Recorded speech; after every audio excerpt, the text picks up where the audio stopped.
Hey guys, we're done a little bit of polishing up on the glass, similar to what I've shown on the video with Fiero Gray. Actually, the exact same process to give us a crystal clear glass. I mean, this thing is as clear as it gets right now. Beautiful. So now we're going to lay that to the side. What I wanted to show you is this is a test piece of glass.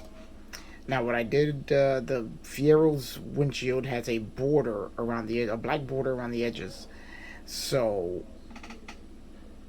what I did was took a marker, I laid the glass on the body, and then I traced out the edges of the windshield frame. You can see there on the glass itself. And that gave me my pattern for the black trim on the glass. So then the only thing left was to lay the tape down right on the edges of the black mark on the opposite side of the glass, and I have my mask so that now I can paint the black border around the glass on the inside before I glue the glass in. And that's how I'm going to make my border. Okay guys, we are busy back on this build again, and I just wanted to talk about all the detail work that goes into the bodies on these things. This car has so many details, and there are so many things that you have to paint, and that it takes a while just to get past the body portion. We've already seen all the paint and everything that I've done to the outside. The exterior, the two-tone paint job along with all the black trim. But along with that goes all the black trim that goes around the body, such as the rear quarter windows, the sunroof, the windshield frame, masking the glass to make the black border around the glass, painting the gasket on the trunk in Tamiya rubber black, and then the rest of the interior portions in Tamiya flat black, using the Tamiya dark gray for the headliner, on top of all of the small details that are added into the front of the car that we looked at previously. Had to take the front bumper off just to line the headlights up correctly. There is a lot of detail packed into this tiny little body. So there is quite a bit to do on this kit. It is 147 parts in this kit, and even though a bunch of them you won't use because unless you're building some kind of hot rodded version that they have there, there's more than enough to keep you busy. So if you're looking for a kit that you're going to get a lot of bang for your buck out of, this is definitely one that I would recommend. It does have its flaws, but it has so much to do that it will keep you busy for weeks and weeks. Unless you're crazy like me and decide to build 3 at once, in which case then you'll be busy for months and months. But it's a fun kit to build. It's filled with tons and tons of detail. And I gotta tell you that I'm really enjoying this build.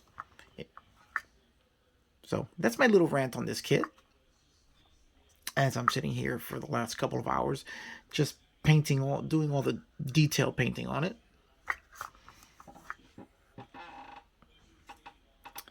Getting it ready for final assembly, which will hopefully come soon. Alright, that's it for my little rant here. Let's keep building this thing. Alright, now we're working on the rear glass. We're going to paint the black border that goes around the rear glass as it does in the real car. Now what we're going to do is we're going to leave the upper section without a black border on so that way you'll be able to see the third brake light, which I have installed here already. As the third brake light has a reflective backing on it, made with bare metal foil, which I then went over with Tamiya clear red to give us a nice reflective third brake light there, so that as the light hits it, it looks like it's lit. Pretty neat effect. So now I'm going to go and paint the border around the rear glass so that we can get set to install it.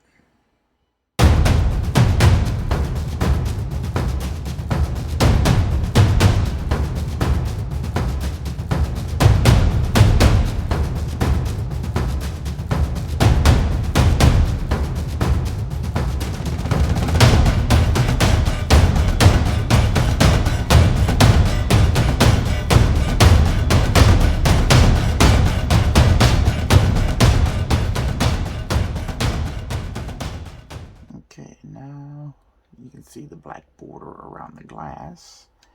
So now we're going to remove the mask.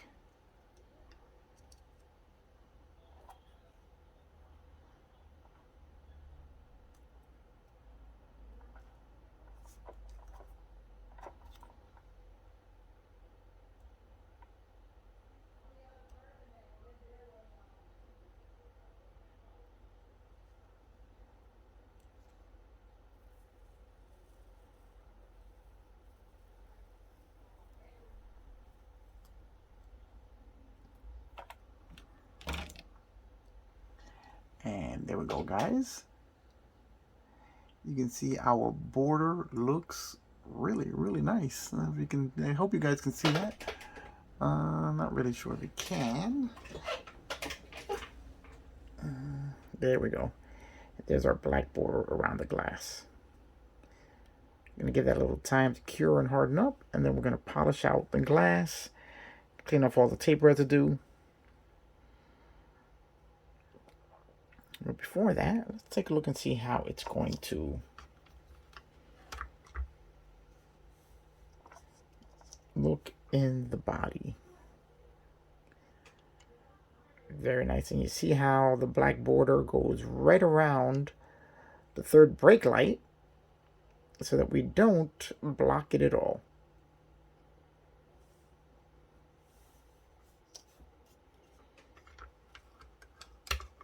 Very happy with the result on that.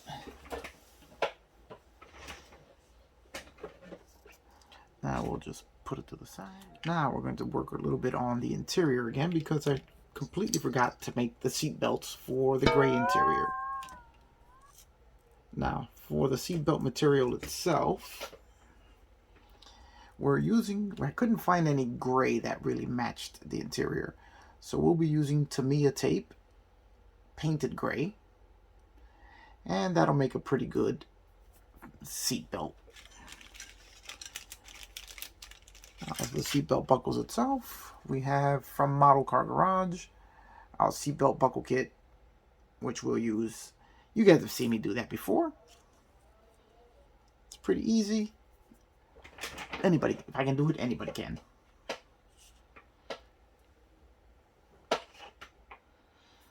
Alright, we'll just go over it really quick while I make these here. I've done it on a few videos. So what we're going to do is we're going to cut out our seatbelt buckles. And let me see, which one am I going to use? Those larger ones. I only have one left of the larger ones. Let's see, do we have any of the larger ones left here? No, we don't. Gonna have to call Model Car Garage and get myself another set of these seatbelt buckles. Will it fit in there? I guess we're gonna have to use these here. So the first thing we're gonna do is cut them out.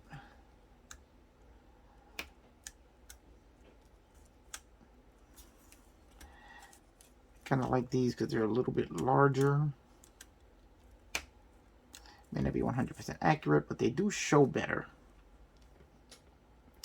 That's the first thing we're going to do is cut it out. Excuse the paint covered fingers. I had a little airbrush issue. And here, actually on the paint covered fingers, you can see the seatbelt buckle even better. So let's see if we have to file down the edges. No, we don't. All right, so basically it's going to be nothing more than threading the needle. We're going to put a buckle over our seatbelt material. And voila, we have a seatbelt. No real mystery to that. And then it's all about just attaching it to the seat. So we're going to cut out another one here.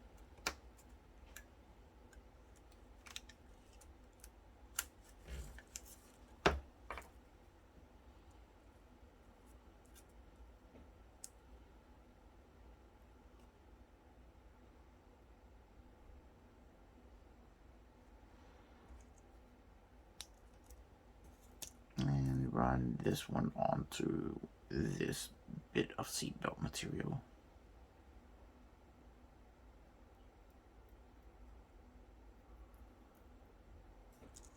And there we go. Now I'm gonna go wash my hands, and we'll continue with this. All right, now attaching the seat belts to the seats themselves is as easy as taking a small bit of super glue, dabbing it onto the side of the seat here.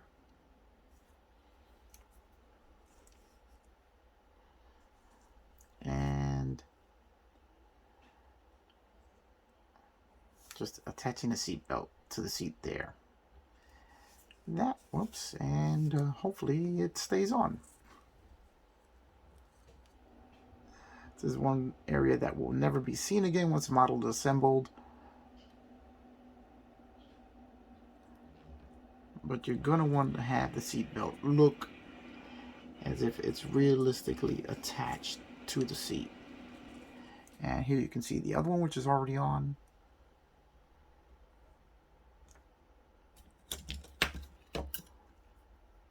So now what I have to do is slide the buckle back onto that one, which fell off.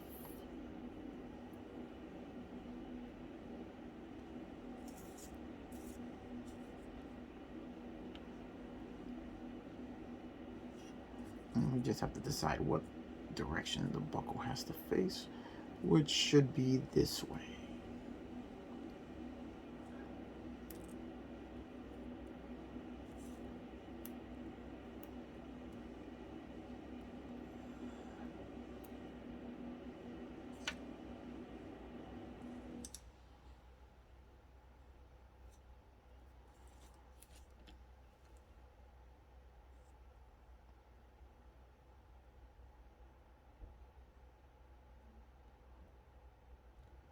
Sometimes it will fight you.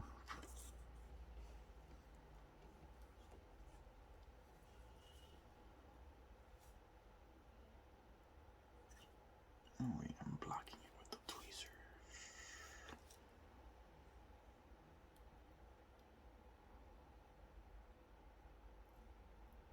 There we go.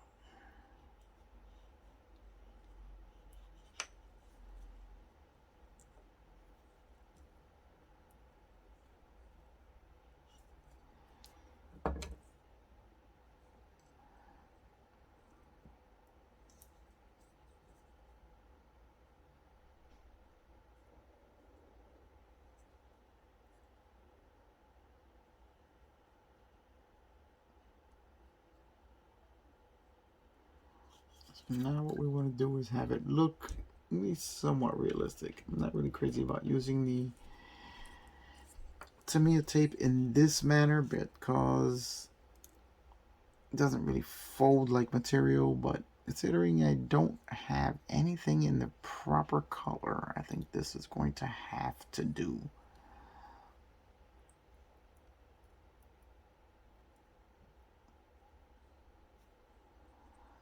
Now the important part is the part that's up here, as this is the part that's going to be seen the most.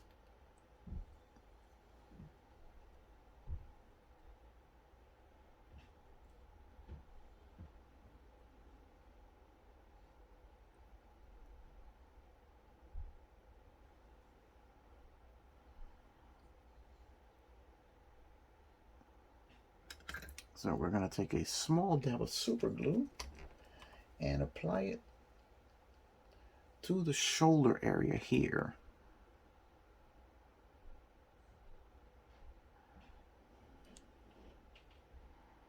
And then we're going to drape the seat belt over the shoulder, area there.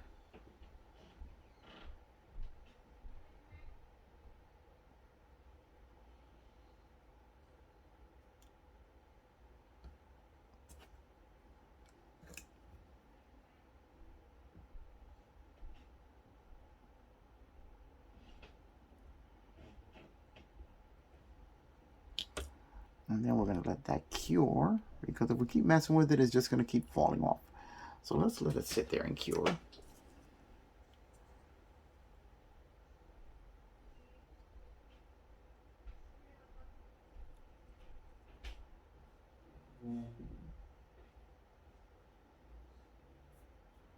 I think that's right where I want it.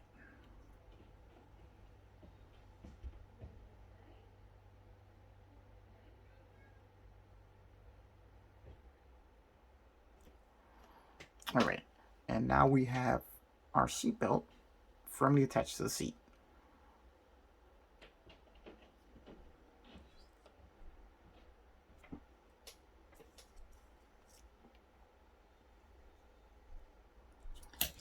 Now for the other one, we're going to do pretty much the same thing. Now in the other car, in the red car, the seat belts are attached to the buckle. I'm not going to do the same thing here because I didn't want to really repeat it. So in this one, we're going to have both seat belts draped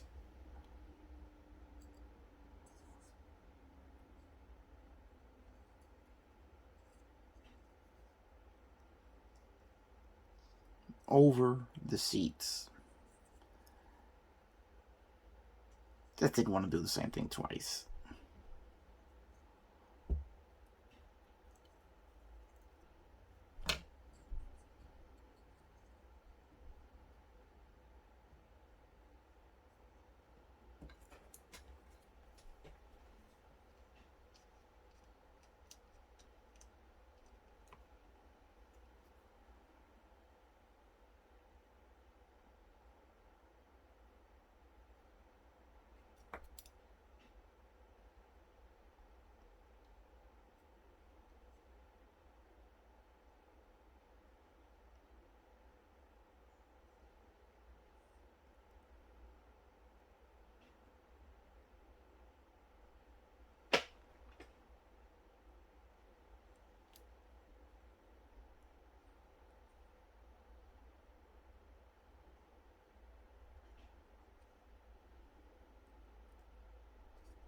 Okay, and now we have both seat belts attached to the seats. We're just going to bring the buckles up a little bit because we want them to be seen. So we're going to bring the buckles up a little bit. Sort of right about there, even though that's not where they would sit on the real car, but I mean, come on, guys. Wouldn't you guys want to see the photo edge buckles be visible? As on the real Fiero, they sit all the way down here. But if we do that, you'll barely notice them. So we're going to put them up here so you can see them right there on the seatbelt, right about there. I think that's going to look very cool.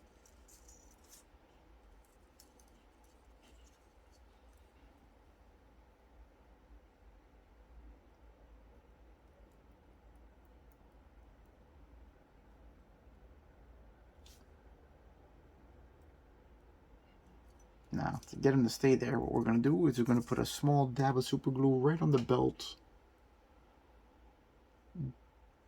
just underneath the buckle.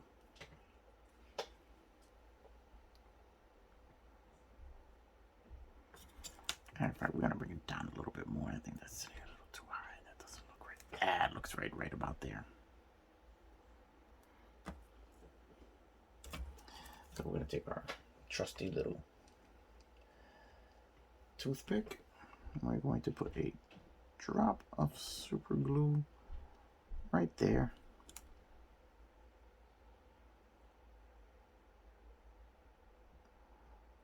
And everything works right, we'll have our seatbelt and buckle assembly installed. Then we're going to do the same thing on this one. There we go, guys. Now both seats have their seatbelts installed. Now the seats can be permanently installed in the car, in the interior.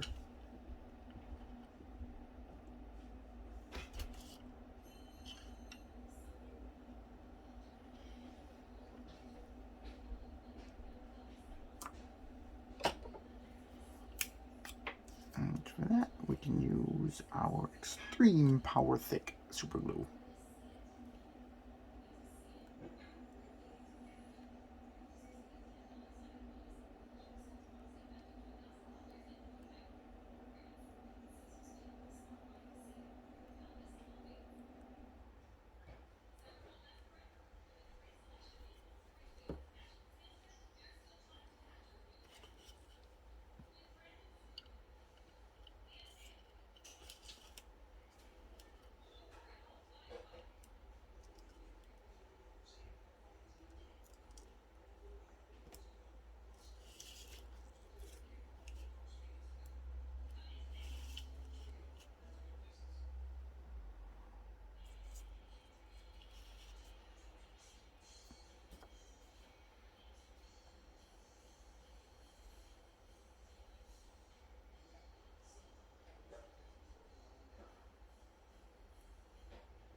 Alright guys, what do you think? Here we have our seatbelts in the car. I think they look pretty good there. And now it's going to be a little tricky getting them to go where we want them to.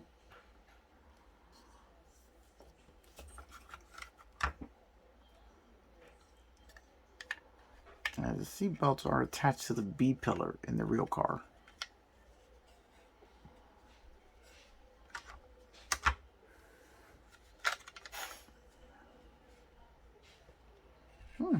Doesn't look too bad. What do you think, guys? I'm pretty happy with that.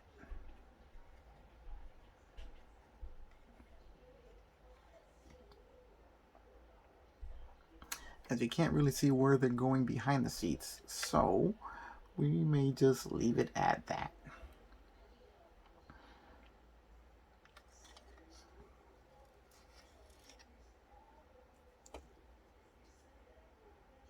So this interior, thought I had it finished, but I completely forgotten about the seat belts, which look pretty cool, I think.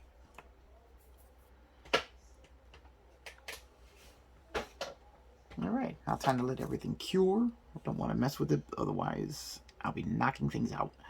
And then we'll start some assembly. Oh, we have to lay a carpet into the trunk. Let's not forget that, guys. We're going to be doing that next. Alright guys, just thought I'd give you a better look at the finished interior compartment. I cut off the excess of the seat belts, and when it's installed in the car, it's going to look like they're routed behind the seats where they would be in the real car. You can see the buckles here show very well, so you can see them as soon as you look in the window. And as you can see, the seat belts are draped over the seats a little bit differently on both seats, just to create a little variation. I put a little weight to that one by gluing it down to the seat, showing the effect of gravity. The seat belt's a little bit loose, while this one here is pulled in tight along the seat. I think it looks pretty good, gives it more of a realistic look, that they don't sit exactly the same. And so now this interior is completely finished, which I thought it was a while back, but I completely forgot to do the seatbelts. So since now that that's done, you can see here, we'll take a quick look at the entire interior so that you can see here all the lenses look great. I'm really happy with the way that turned out, using the Bondic to create a lens over the gauges. Very happy with that, even the small gauges. Don't know if you guys can make that out, but very happy with the way that turned out. So now we're just about ready to install the interior tub into the body and continue on with carpeting the trunk and assembling all of the major assemblies, and then trying to figure out how the wheels are going to go on this thing. So that's going to be it, guys, for this video. And as we continue on this journey of these triple builds, of this triple build, which is slowly winding down. All right, I'll see you guys on the next one.